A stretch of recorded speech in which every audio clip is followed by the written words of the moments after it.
여러분, 주변에 이런 선배 꼭 한 명씩은 있지 않나요? 회식 자리에서는 구석에서 조용히 고기만 굽고 후배들이 최신 유행어를 써도 그저 허허 웃으며 넘기는 분들.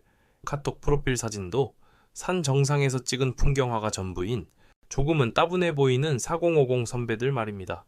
우리는 흔히 그들을 낀 세대 혹은 한물간 세대라고 생각합니다. 하지만 만약 그 허술해 보이는 겉모습이 사실 정교하게 설계된 위장이라면 어떨까요? 그들은 사실 아날로그의 깊은 감성과 디지털의 최신 기술을 동시에 섭렵한 X세대입니다. 겉으로는 조직에 묻어가는 것처럼 보여도 실제로는 윗세대의 권위주의와 아랫세대의 개인주의 사이를 조율하며 조직의 성과를 실질적으로 떠받치는 브릿지 리더들이죠. 여러분이 마주하는 그 평범한 뒷모습은 사실 대한민국 역사상 가장 강력한 생존 본능을 숨긴 조용한 괴물들의 위장일 뿐입니다.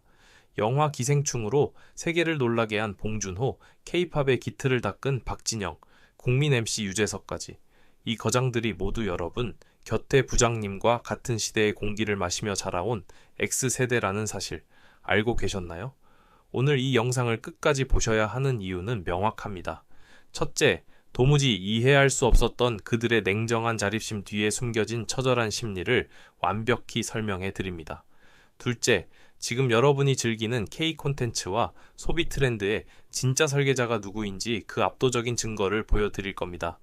마지막으로 이 무서운 선배들을 여러분의 트렌디한 조언자로 만드는 실전 사용법까지 모두 공개합니다.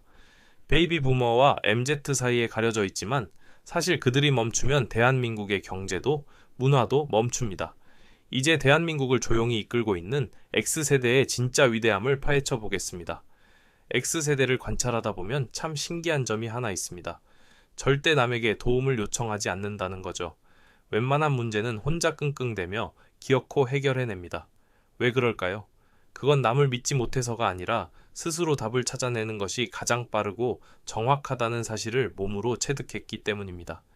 이 능동적인 해결 능력의 뿌리는 1970년대와 80년대 그들의 어린 시절 빈집으로 거슬러 올라갑니다. 당시 X세대는 대한민국 역사상 처음으로 맞벌이 부모님을 대신해 빈집으로 귀가하던 라치키 키즈였습니다. 1984년 당시 무려 700만 명의 아이들이 방과 후에 아무런 보호자 없이 시간을 보냈다는 기록이 있을 정도죠. 8살 아이가 텅 빈 집에 들어와 스스로 문을 잠그고 배가 고프면 라면을 끓여 먹고 홀로 숙제를 하며 부모님을 기다리던 시간들. 이 결핍의 환경은 그들에게 외로움이 아닌 압도적인 자립심이라는 유전자를 선물했습니다. 누군가 해줄 때까지 기다리는 것이 아니라 내 손으로 직접 움직여야 상황이 바뀐다는 사실을 8살 때부터 본능적으로 깨달은 겁니다. 그런데 말이죠. 이 자립심이 단순히 혼자 잘하는 것을 넘어 어떻게 넷플릭스와 K 콘텐츠를 지배하는 천재적 안목으로 진화했을까요? 그 비밀은 그들이 정보를 찾던 방식에 있습니다. 지금이야 궁금한 게 있으면 스마트폰으로 몇 초 만에 답을 찾지만 X세대는 정답 하나를 얻기 위해 도서관의 낡은 카드함을 뒤지고 서점을 헤매며 수시간을 투자해야 했습니다. 심리학에서는 이를 심층 부호화라고 부릅니다. 쉽게 얻은 정보는 금방 사라지지만 자신의 시간과 노력을 들여 쟁취한 지식은 뇌에 영구적으로 각인되어 자신의 것이 된다는 원리죠. 그래서 그들은 단순히 지식을 아는 것에 그치지 않고 지식을 활용하는 데 천재적입니다. 자전거 체인이 빠지면 수리점을 찾는 대신 직접 기름을 묻혀가며 고치고 기계가 고장나면 일단 뜯어서 원리를 파악하던 습성, 이러한 기계적 직관력과 현장 해결 능력은 그들을 어떤 위기 상황에서도 스스로 길을 내는 능동적 생존자로 만들었습니다. 남을 기다리느라 시간을 낭비하기보다 자신의 숙련된 기술로 정면 돌파하는 것, 그것이 그들이 세상을 대하는 방식입니다. 가끔 여러분의 선배들을 관찰하다 보면 묘한 서늘함이 느껴질 때가 있을 겁니다. 회사가 위기에 처해도 의외로 덤덤해 보이거나 반대로 회사가 잘 나갈 때도 혼자 냉정하게 자기 포트폴리오를 챙기는 모습 말이죠. 윗세대들이 말하는 평생 직장 같은 단어는 그들에게 그저 먼 나라 이야기일 뿐입니다. 그 이면에는 그들만이 겪어야 했던 거대한 시대적 트라우마가 숨겨져 있습니다. 그들의 현실 감각이 만들어진 기점은 바로 1997년 IMF 외환위기입니다. X세대는 사회에 첫 발을 내디디려던 찰나 국가 전체가 부도 위기에 처하는 것을 목격했습니다. 부모 세대가 평생을 바쳤던 회사가 하루아침에 공중분해되고 성실함의 대명사였던 어른들이 해고 통지서를 들고 거리로 쫓겨나는 것을 두 눈으로 지켜본 세대죠. 공부만 잘하면 평생이 보장된다던 사회적 약속이 쓰레기통으로 처박히는 것을 본 그들에게 조직에 대한 충성은 더 이상 미덕이 아닌 위험한 도박이 되었습니다. 심리학자들은 이들이 가진 특유의 정서를 방어적 비관주의라고 부릅니다. 이것은 단순히 부정적인 것이 아니라 최악의 상황을 미리 가정하고 대비함으로써 스스로를 보호하려는 고도의 심리적 방어 기제죠. 그들은 회사가 언제든 나를 버릴 수 있다는 사실을 뼛속 깊이 새겼습니다. 그래서 그들은 회사의 직함이나 권위 대신 오직 나 자신의 실력에 치열하게 충성하기 시작했습니다. 이런 배경 때문에 X세대는 업무에서도 독특한 가치관을 보여줍니다. 그들에게 일은 회사에 대한 헌신이 아니라 나를 증명하고 고도화하는 수단입니다. 그들이 죽도록 일하는 이유는 사장님께 잘 보이기 위해서가 아닙니다. 어떤 위기가 닥쳐도 시장에서 대체 불가능한 인력이 되기 위한 스스로와의 싸움이죠. 그들이 실력에 집착하는 만큼 여러분의 실력 또한 편견 없이 존중해줄 준비가 되어 있는 사람들입니다. 하지만 여러분, 이 냉철한 현실주의자가 사실은 여러분이 가장 힙하다고 생각하는 트렌드의 진짜 설계자라는 사실 믿어지시나요? 여러분이 지금 가장 힙하다고 생각하는 브랜드 혹은 눈물을 쏟으며 본 드라마의 엔딩 크레딧을 유심히 본 적 있나요? 그곳에는 어김없이 X세대의 이름이 새겨져 있을 겁니다. 그들은 단순한 중간 관리자가 아니라 지금의 대한민국을 문화 강국으로 만든 실질적인 크리에이터들이기 때문이죠. 그들이 이토록 탁월한 감각을 갖게 된 비밀은 무엇일까요?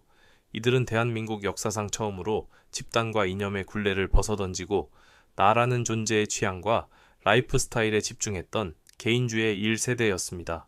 윗세대들이 거대 담론에 매몰되어 있을 때 X세대는 음악, 패션, 여행을 통해 자신을 표현하는 법을 배우며 자랐습니다.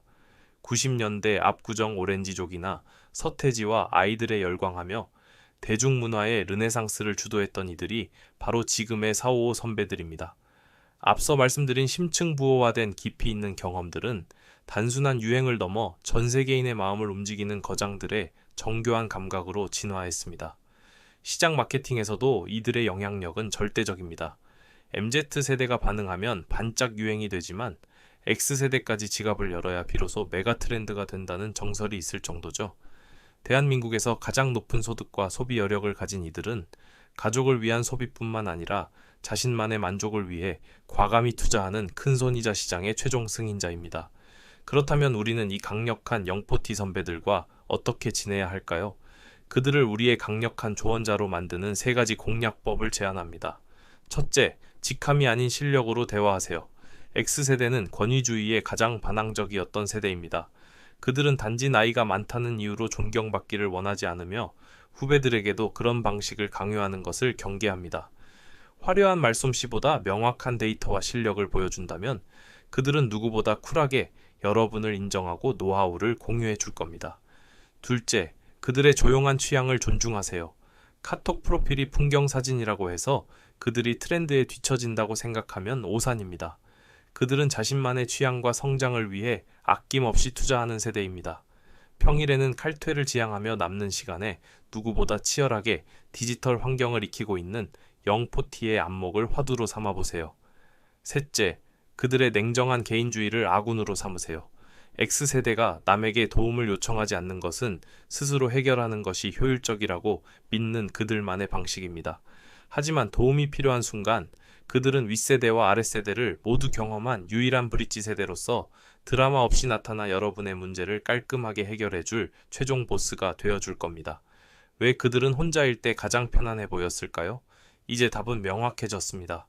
그들은 아무도 없는 집에서 스스로를 지키며 자랐고 무너지는 세상 속에서 실력 하나로 길을 내어왔기 때문입니다. X세대, 그들은 거대한 다리와 같습니다. 그들은 화려한 조명을 받지도 주인공으로 호명되지도 않지만 과거의 낡은 가치를 끊어내고 미래의 새로운 기술을 지탱하며 다음 세대가 건너갈 길을 묵묵히 버텨내고 있습니다. 그들은 자신이 한 일을 굳이 SNS에 알리지 않고 누가 알아주지 않아도 상관하지 않습니다. 그저 그 자리에 서서 자기 몫을 다하는 것, 그것이 바로 X세대가 세상을 사랑하는 방식입니다.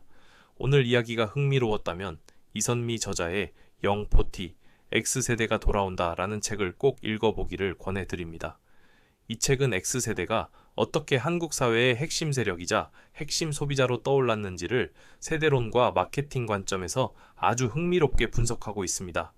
단순히 낀 세대라는 프레임을 넘어 이들이 왜 디지털과 아날로그를 모두 섭렵한 새로운 중년의 원형이자 대한민국 문화의 진짜 설계자인지를 명확한 데이터로 보여주는 책이죠. 여러분 주변의 선배를 혹은 부모님을 더 깊이 이해하고 싶다면 이 책을 꼭 한번 읽어보시길 강력히 추천드립니다. 오늘 이야기가 여러분의 시야를 넓혀주었다면 구독과 좋아요로 응원 부탁드립니다. 그리고 여러분이 발견한 겉으론 허술해 보여도 속은 누구보다 꽉 차 있던 X세대 이야기가 있다면 댓글로 들려주세요. 책 속의 지혜를 발견하고 전하는 책 그리고였습니다. 감사합니다.